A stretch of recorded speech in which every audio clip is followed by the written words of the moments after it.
The world of painting had made a quiet and deeply confident promise to its viewers. We will show you the world exactly as your eye sees it. And everyone was fine with that. Everyone thought that was, essentially, the whole point of painting. That the best painting was the one that looked most like the thing it depicted. That technical mastery was the apex of artistic achievement. The highest compliment you could pay a still life was that the grapes looked so real you wanted to reach in and eat one.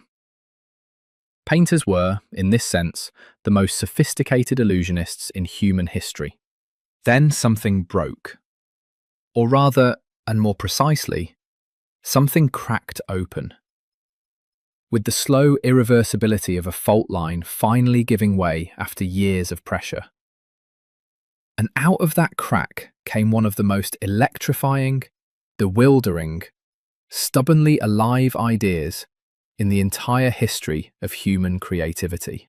That idea was Cubism. But before we can understand what it was, we need to spend a little time understanding the specific pressure that had been building.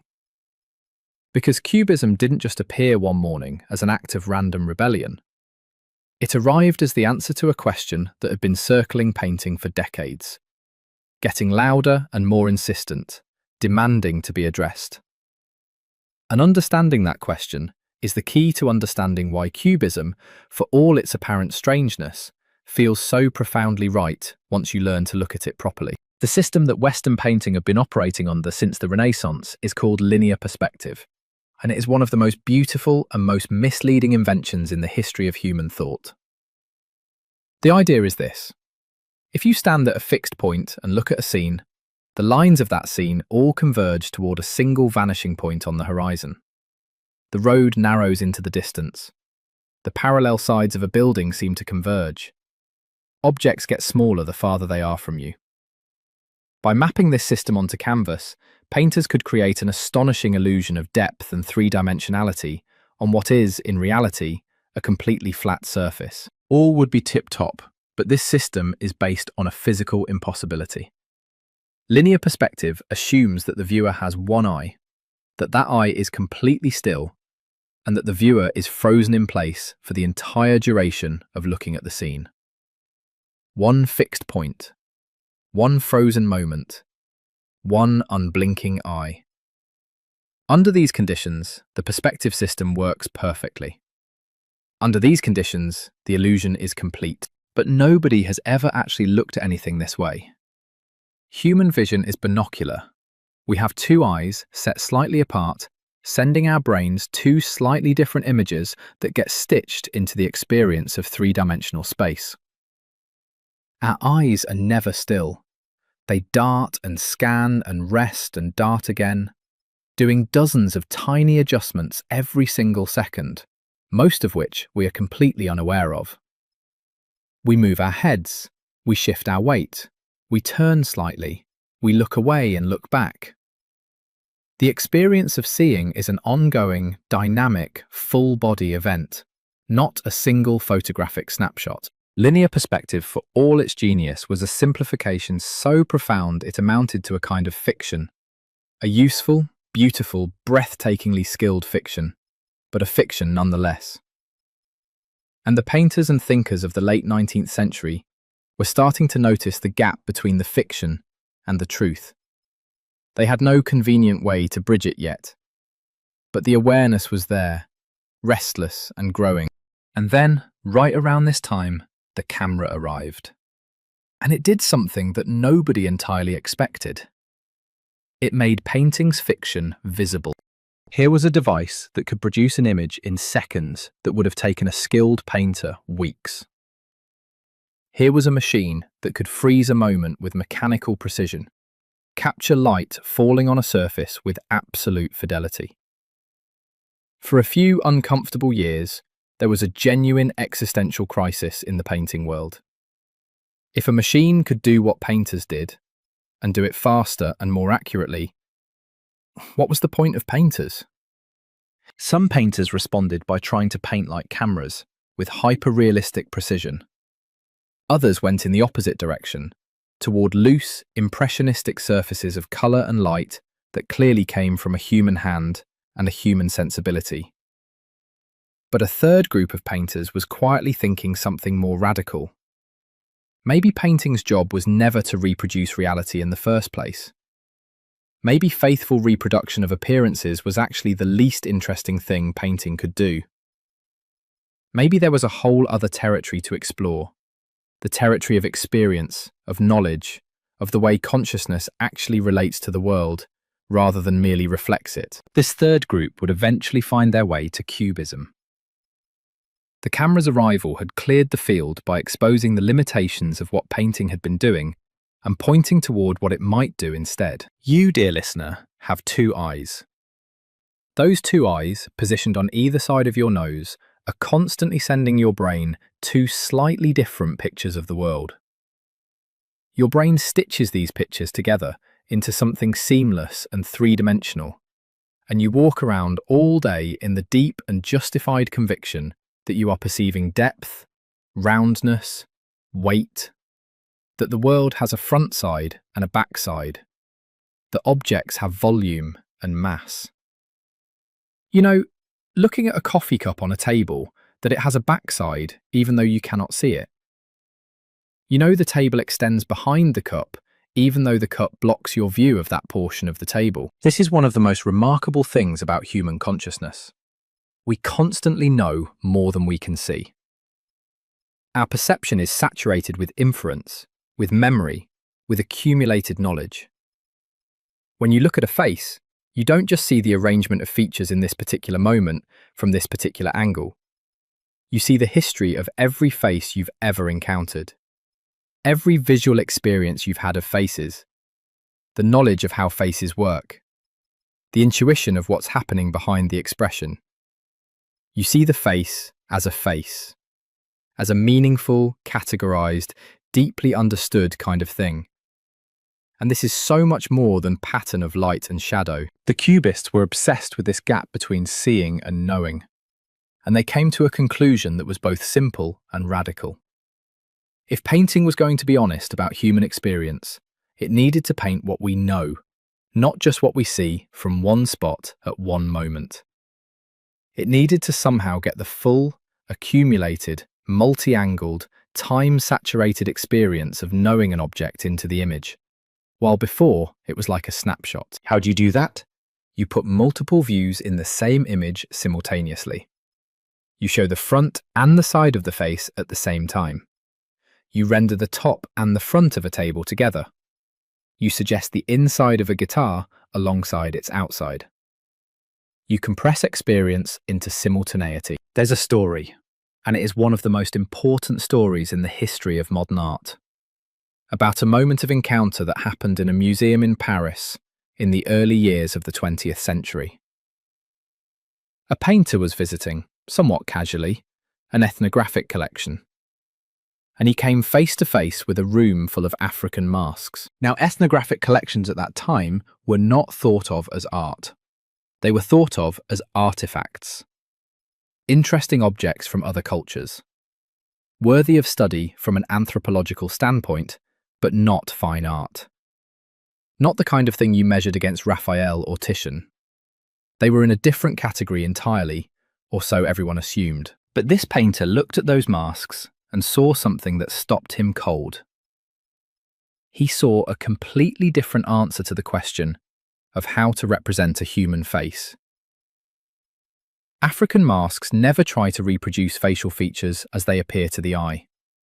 They distribute eyes in unexpected positions, elongate noses into geometric planes, represent ears as abstract shapes, split the face into clearly articulated zones of symbolic meaning. They are organized according to a logic that has nothing to do with how a face looks from any given viewing angle. They are organized according to what a face means, what its parts do, how it functions in the world of human experience and spiritual significance. This was a thunderclap of an insight. Here, in these objects that the European art establishment had not even bothered to classify as art, was a completely different visual philosophy. One that said the purpose of representation is to embody understanding. We can say it was the end of copying and the birth of wisdom. The encounter sent painters back to their studios with their heads full of new possibilities. And those possibilities would directly feed the formal experiments that became Cubism.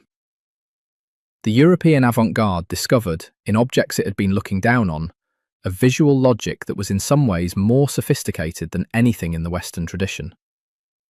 Which is rather humbling if you think about it for more than a few seconds. What Cubism ultimately proposed was almost absurdly ambitious when you state it plainly. Let's put everything we know about an object into a single image at the same time. Everything we know from all positions, from all encounters, from all the accumulated experience of looking at and touching and living with this kind of thing in the world. The front of the face and the side of the face. The top of the guitar and the strings, and the body and the tuning pegs. The table as seen from above and as seen from the side. The inside and the outside of the bottle. All of it, simultaneously, layered and folded and pressed together onto the flat surface of the canvas. The result, to eyes trained on centuries of single-point perspective, looked chaotic. It looked like broken glass, like fragments, like someone had dropped the painting and glued it back together incorrectly. Critics who hated it, and there were many, cheerful and venomous, said it looked like a pile of cubes. One critic, trying to mock a collection of these paintings, made a joke about little geometric cubes, intending it as a dismissal. The name stuck. Cubism. An entire revolutionary movement named by someone who thought he was insulting it. Which is perhaps the most perfectly poetic thing about art history, and says a great deal about critics in general and their long, distinguished track record of being wrong at the exact moment it matters most. But the apparent chaos was not chaos. It was a different kind of order. An order organized by the logic of accumulated experience. And once you begin to feel that logic, the paintings start to breathe. There is a concept from early 20th century psychology that was circulating among the intellectuals and artists of Paris at exactly the time Cubism was forming. The idea that perception is active. The eye seeks, selects, constructs. It moves constantly. It prioritizes. It assembles meaning from fragments in real time. Think about how you actually look at something you find interesting. Your eye jumps. It rests on one detail, then another. It goes back to something it noticed before. It notices relationships between parts. It builds up a picture through many separate fixations, each of which adds something to a growing, cumulative understanding. The final experience of having looked at something is the result of this entire process. Cubism is, among other things, a painting of this process. When your eye moves around a cubist canvas, and it does move because there is no single resting point, no clear hierarchy that says look here first and then follow the composition in this organized direction, you are experiencing something that resembles the actual phenomenology of looking. The painting is structured the way attention moves. As with most revolutions, Cubism moved and evolved, and the two main phases of its development are worth understanding as two genuinely different moods.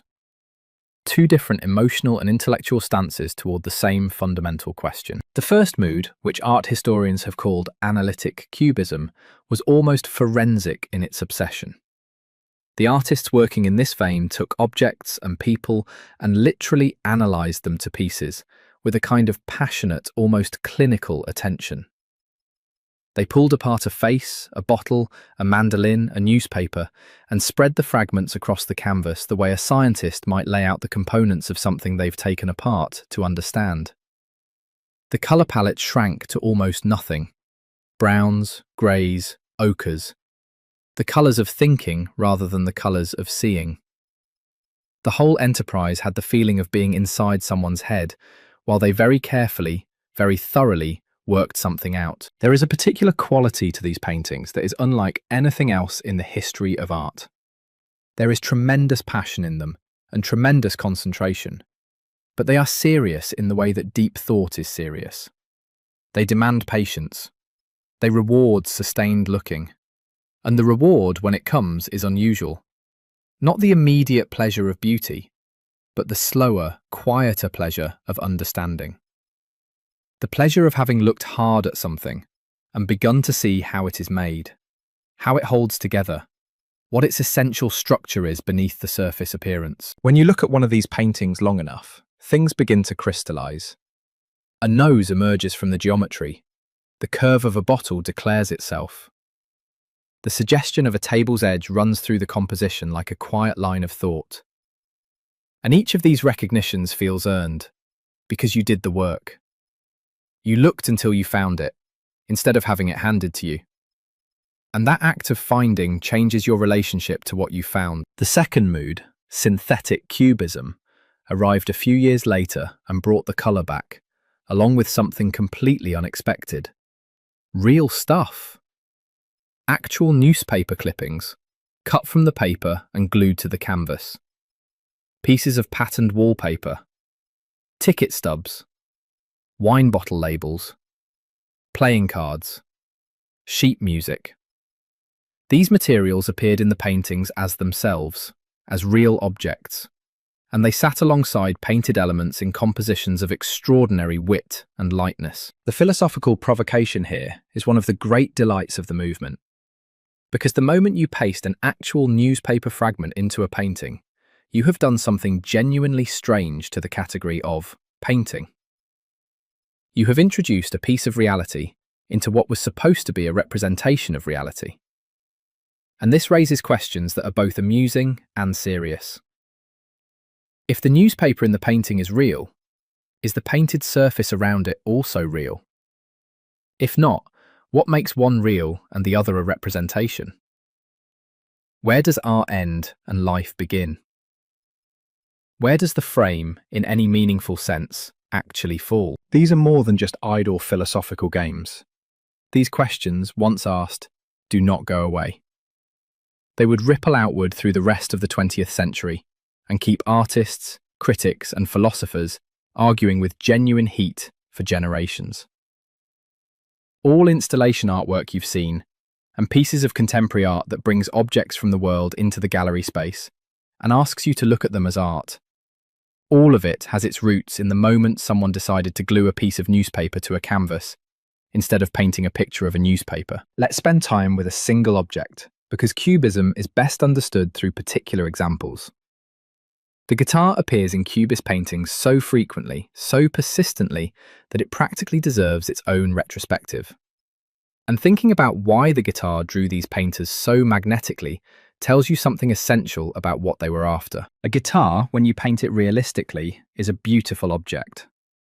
The graceful hourglass curve of the body, the circular sound hole, the long, elegant neck, the strings catching and reflecting light. A skilled, realistic painter can render all of this with great beauty. But here is what a realistic painting of a guitar fundamentally fails to communicate. The experience of a guitar. The weight of the neck in your left hand. The wooden body pressing warm against your ribs when you hold it close. The resonance you feel in your chest when you strike a chord. The vibration travelling through the wood and into your body before it becomes sound. The hollow darkness of the sound hole, which is really a mystery, an absence at the centre of the instrument that is responsible for its voice. And then there is the fact that a guitar exists in time. You approach it, you pick it up, you turn it in your hands. You see the back, the surface that realistic painting always leaves behind. You see the interior through the sound hole, the bracing, the label, the darkness that makes sound. You hear it from across a room before you see it clearly. Your experience of a guitar is a complex, multi-sensory, temporally extended event, an accumulation rather than a snapshot. Cubism tried to get all of this into the image. The guitar in a Cubist painting might show you the front and the back simultaneously. The sound hole appears as an actual circular shape that seems to float in the composition, independent of the body. Because the sound hole, in the experience of a guitar, is one of its most important features. The thing that makes it hollow, that makes it resonate, that defines its character. The strings run through the image in ways that make perfect experiential sense. Strings are what a guitar does. They are how a guitar exists in time and sound. The Cubist guitar is a portrait of everything a guitar is: knowledge, memory, touch, sound, duration, all pressed into the same surface. Once you understand that ambition, the apparent strangeness of the image transforms. It looks like a more serious, more complete attempt to represent the thing truly. One of the most quietly revolutionary things about Cubism is that it smuggled time into painting. This sounds abstract, so let's sit with it carefully, because it is one of the most fascinating things about the movement. Painting throughout its long history had been a frozen art. A painting stopped time. It captured a single moment and held it forever. A portrait from 300 years ago shows you exactly what that person looked like on that specific day, in that specific light, from that specific angle. The painting's power came partly from this freezing, from the way it preserved, immortalized, held still. But here is the uncomfortable truth beneath this gift. Nothing real stays still. The world unfolds in time. We walk around objects and see them from different angles as we move. We encounter people over years, accumulating understanding slowly, adding each new experience of them to a growing portrait in our minds.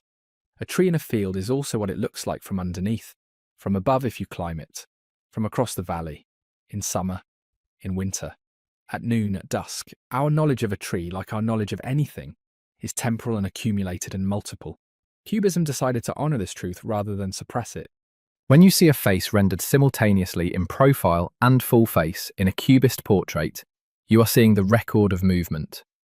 You are seeing the trace of having walked around the subject, or of time having passed and the relationship having deepened.